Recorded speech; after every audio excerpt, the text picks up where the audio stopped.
Baiklah, perjumpaan kita kali ini akan membahas tentang DHCP server dan klien ya. Sebelum kita memasuki materi lebih lanjut, materi ini merupakan materi lanjutan dari dasar-dasar IP address ya. Jadi untuk materi ini siswa diharuskan sudah memahami konsep dasar IP address dan cara pengisiannya pada komputer atau perangkat jaringan ya, karena kita tidak lagi membahas di mana atau bagaimana cara mengisi secara detail ya, karena di sini saya akan membahas tentang lebih dalam tentang dynamic IP dan apa bedanya dengan static IP. Baik, di sini ya pada slide pertama ini kita lihat ada berbagai macam perangkat komputer maupun jaringan ya, ada komputer, ada HP maupun router ya yang bisa kita berikan IP address agar dapat berkomunikasi di dalam jaringan. Nah, sebelum membahas tentang dynamic IP itu sendiri, saya sampaikan dahulu bahwa ada metode yang lain dalam pengisian IP address, yaitu static ya, dimana static IP ini merupakan metode pertama yang kita gunakan pada saat mengisi alamat berupa IP address pada perangkat-perangkat jaringan ya.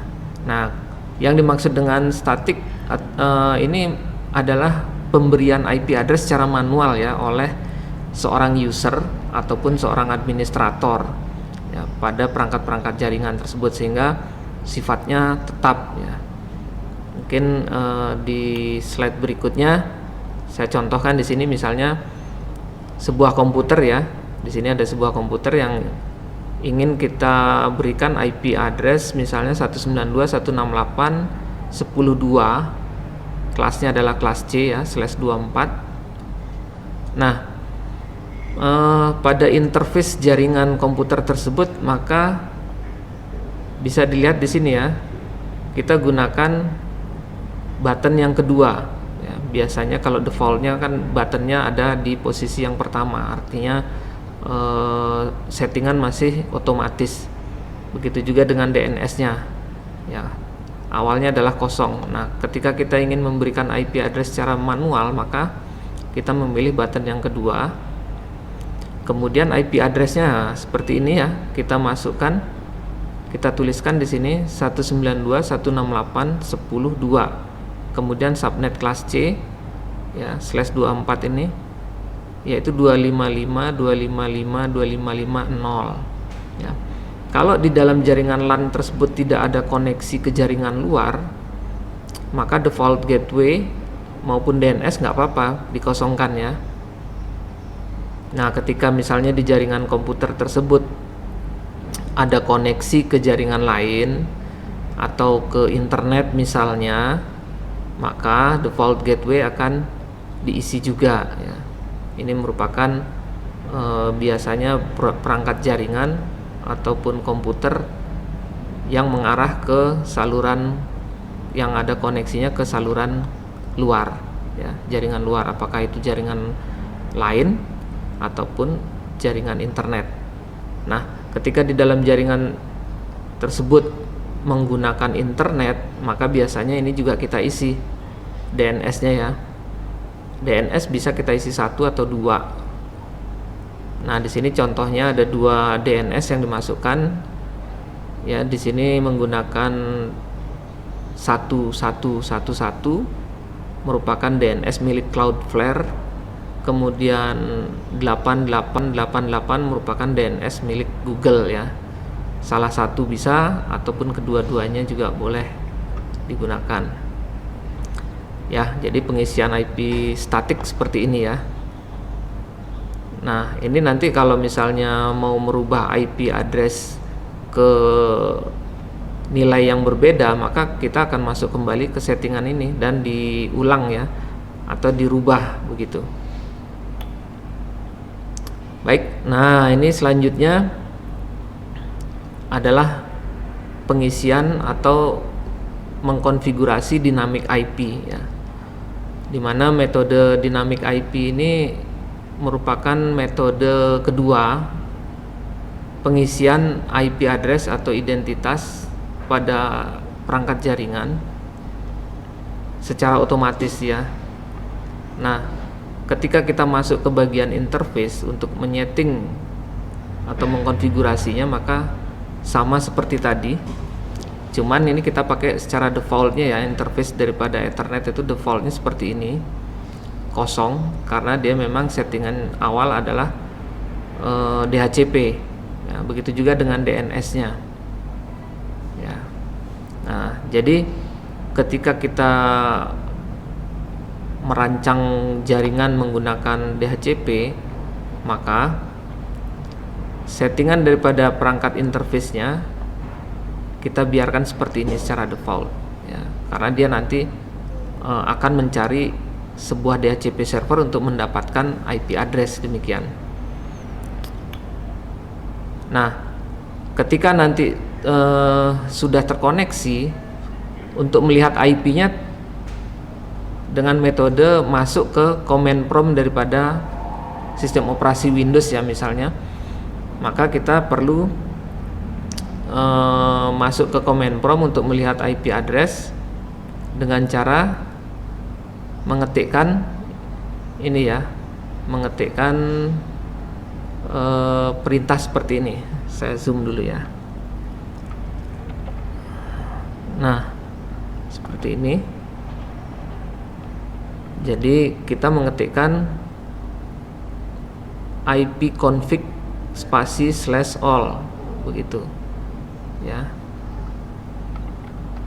Nah, nanti kalau memang komputer tersebut sudah mendapatkan IP address ya, itu nanti akan muncul di sini ya, seperti ini bisa terlihat DHCP-nya enable ya, yang saya kotakkan ini. Kemudian IP address-nya 192.168.10.5, subnetnya adalah kelas C ya. Ini sudah dapat IP address dari sebuah DHCP server. Kemudian list time atau waktu pinjam ya. Waktu pinjam ini adalah salah satu parameter pada DHCP ya, dimana nanti IP address ini dipinjamkan untuk waktu tertentu saja. Kenapa demikian? Karena ketika nanti komputer ini tidak aktif ya, maka IP address yang dipakai sekarang bisa diberikan kepada klien yang lain, demikian ya. Nah, ini salah satu kelebihan daripada DHCP server ya, makanya dikatakan dinamis karena dia sifatnya tidak tetap IP address-nya. Ya, IP address-nya tergantung daripada IP berapa yang diberikan oleh DHCP server kepada klien. Nah, di sini termasuk parameter default gateway ya. Jika memang ada gateway, maka klien pun akan mendapatkan settingan gateway dari server. Kemudian DNS ya, di sini juga ada tampil DNS servernya. Nah, demikian ya. Jadi kalau misalnya mau ngelihat IP daripada klien yang DHCP dengan cara mengetikkan perintah ini di dalam command prompt ya, begitu. Oke, selanjutnya, nah ini di sini saya coba gambarkan topologi daripada sebuah jaringan dari jaringan yang menggunakan metode IP dinamis atau DHCP.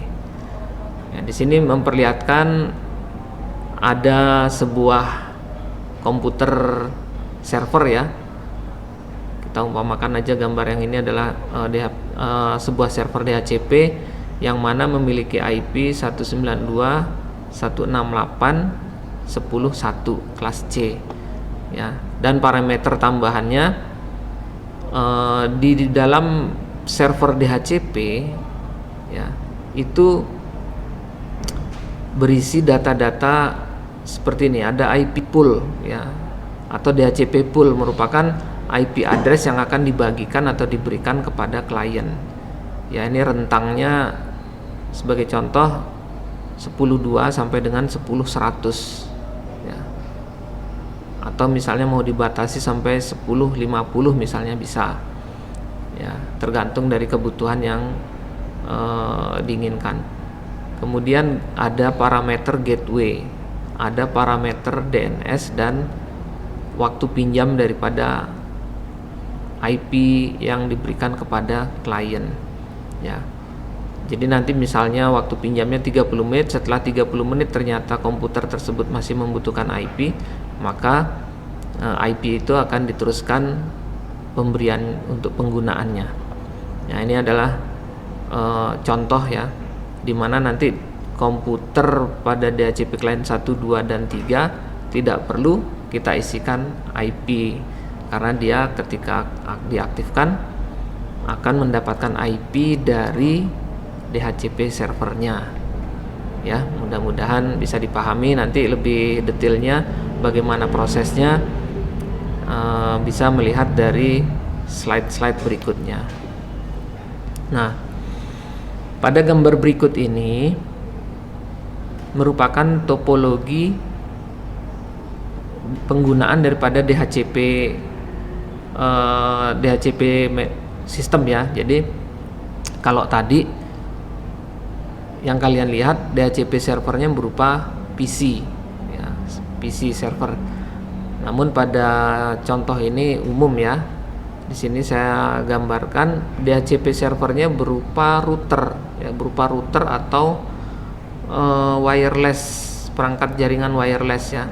Mungkin yang umum sekali contohnya adalah router IndiHome misalnya ya, IndiHome ya, yang terkoneksi dengan internet. Nah, router ini juga bisa berfungsi sebagai DHCP server ya. Nah, contohnya ini, contoh penggunaan IP-nya misalnya routernya memiliki IP 192.168.10.1. Kemudian parameter lainnya berupa poolnya, pembagian IP yang akan diberikan ke perangkat klien, misalnya 192.168.10.2 sampai dengan 10.100 ya. Ini disetting di sini di routernya. Kemudian gateway-nya adalah router itu sendiri ya, sebagai pintu gerbang untuk menuju jaringan internet. Kemudian ada DNS-nya, kemudian ada list time-nya ya, atau waktu pinjam kepada perangkat-perangkat klien ini ya. Nah, ini bisa saya jelaskan kalau misalnya ada HP ya yang masuk ke dalam jaringan kemudian menggunakan IP address, salah satu IP, ketika nanti HP ini keluar dari jaringan, maka IP yang tadi diberikan setelah 30 menit akan berpeluang kembali untuk diberikan kepada perangkat yang lain ya, ketika nanti masuk ke dalam jaringan. Yaitu yang dinamakan dengan dinamis ya. Jadi nanti ketika HP ini kembali masuk jaringan, maka dia bisa mendapatkan IP address yang berbeda. Ya, mudah-mudahan bisa diikuti. Oke, ini alur ya, alur daripada proses bagaimana protokol DHCP memberikan IP address ya. Dimana di sini menggambarkan ada sebuah DHCP server yang sedang menunggu atau listening ya, mendengarkan kalau nanti ada perangkat klien yang melakukan discover ya, discover atau pencarian server. Nah, kalau dia menerima sebuah perintah atau sebuah broadcast DHCP discover dari klien, maka nanti server akan merespon dengan menawarkan IP address yang diistilahkan dengan offer atau menawarkan DHCP offer. Nah, nanti ketika klien mendapat respon DHCP server ditemukan dan ada penawaran IP, maka selanjutnya DHCP klien akan melakukan request atau permintaan ke server ya, dimana nanti server akan memberikan respon kembali berupa DHCP acknowledge atau DHCP ACK dan memberikan konfigurasi IP address dan parameter-parameter lainnya kepada klien. Demikian ya. Oke. Nah, di sini akan saya gambarkan lebih detail lagi bagaimana proses daripada klien mendapatkan IP address. Ya, di sini saya contohkan sebuah komputer dengan MAC address tertentu ya, tetapi dia belum memiliki IP ya. Nah, ketika memasuki jaringan ya, anggap saja apakah itu wireless ataupun kabel, ketika aktif maka DHCP klien akan melakukan broadcast ya, untuk mencari apakah ada DHCP server. Selanjutnya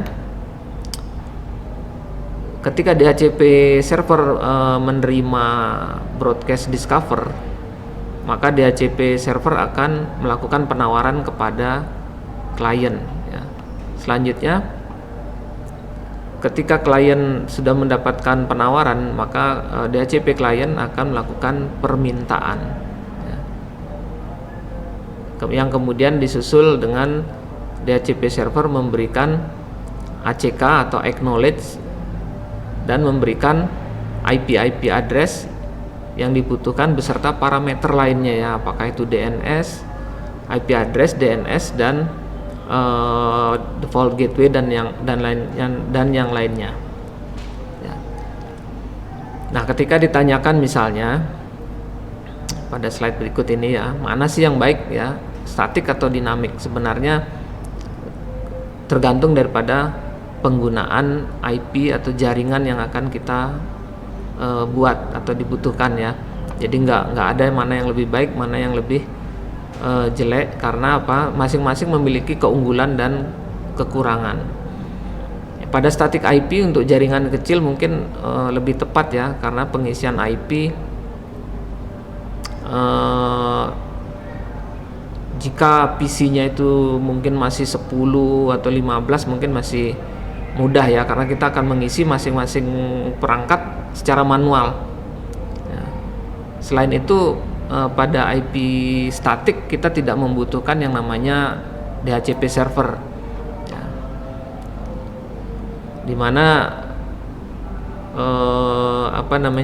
DHCP server tersebut tidak menjadi hal yang krusial atau penting ya, apalagi kalau kita hanya misalnya membuat sebuah jaringan LAN yang hanya membutuhkan hubungan antara komputer satu dengan yang lain. Demikian. Nah, untuk dynamic IP biasanya digunakan untuk jaringan kecil hingga jaringan yang lebih besar. Namun demikian dia membutuhkan sebuah DHCP server otomatis ya. Nah, demikian. Namun dari kedua metode ini ya, mungkin kita lihat pada slide berikutnya ya. Nah, DHCP memiliki satu ketergantungan ya pada DHCP server. Jadi ketika DHCP server mati atau misalnya mengalami gangguan, otomatis seluruh jaringan akan lumpuh ya. Artinya klien-klien tidak mendapatkan IP address. Nah, itu mungkin salah satu pertimbangan. Ya, namun demikian memang untuk DHCP lebih tepat digunakan untuk jaringan-jaringan dinamis seperti layaknya hotspot atau WiFi ya. Karena memiliki fleksibilitas yang tinggi dalam pemberian IP address. Nah, di sini untuk keuntungannya bisa dilihat ya. Salah satu benefit daripada DHCP adalah pada jaringan besar kita diuntungkan dengan tidak mengisi masing-masing komputer atau perangkat jaringan. Kemudian tidak ada kemungkinan terjadi IP konflik atau salah bikin IP misalnya ya.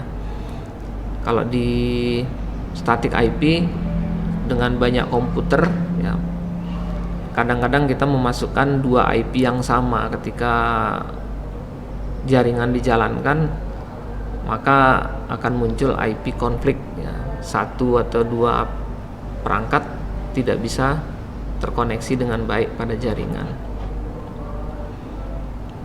Oke, jadi bisa saya simpulkan bahwa metode DHCP itu bisa dibuat untuk jaringan kecil maupun yang besar ya, menghemat waktu dalam membangun sebuah jaringan.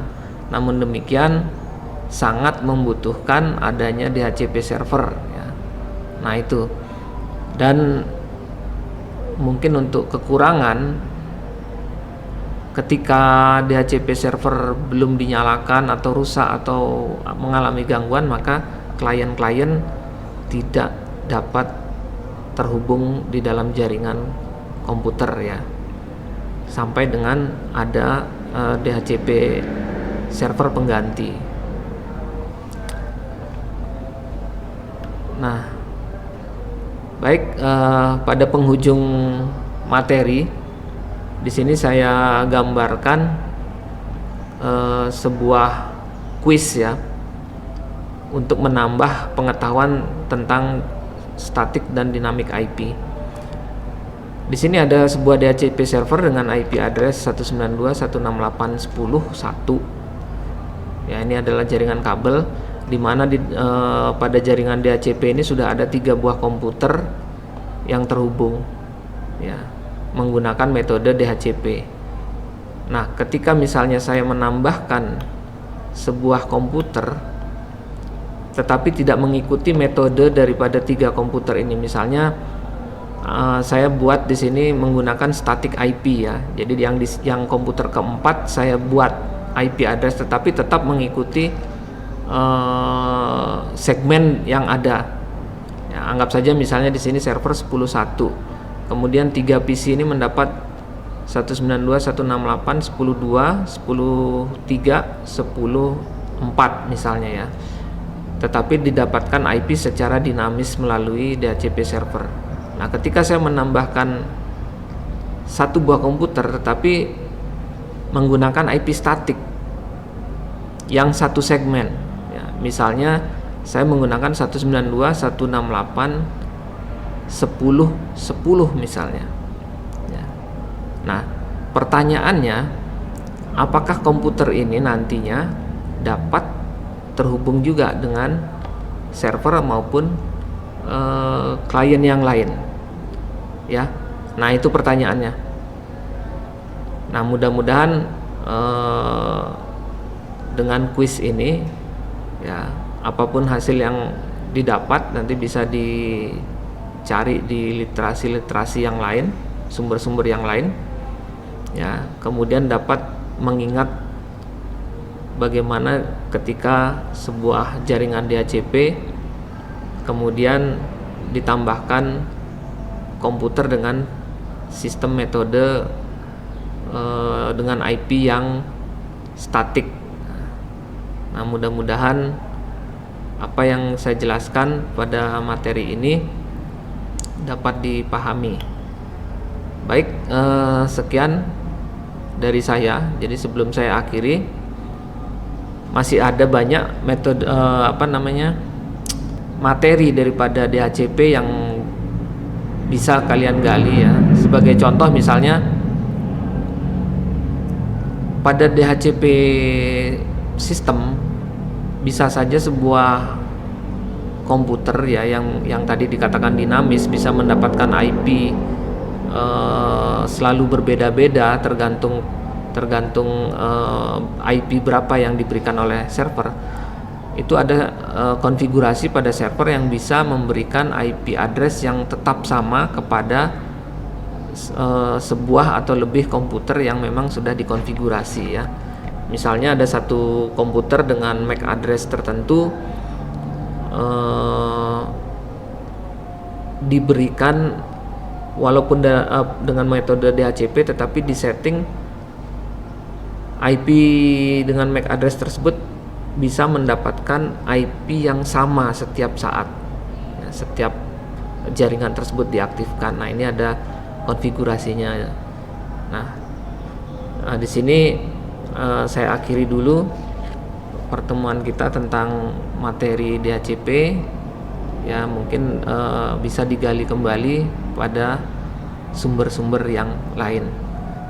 Terima kasih, sampai jumpa kembali pada materi yang lain.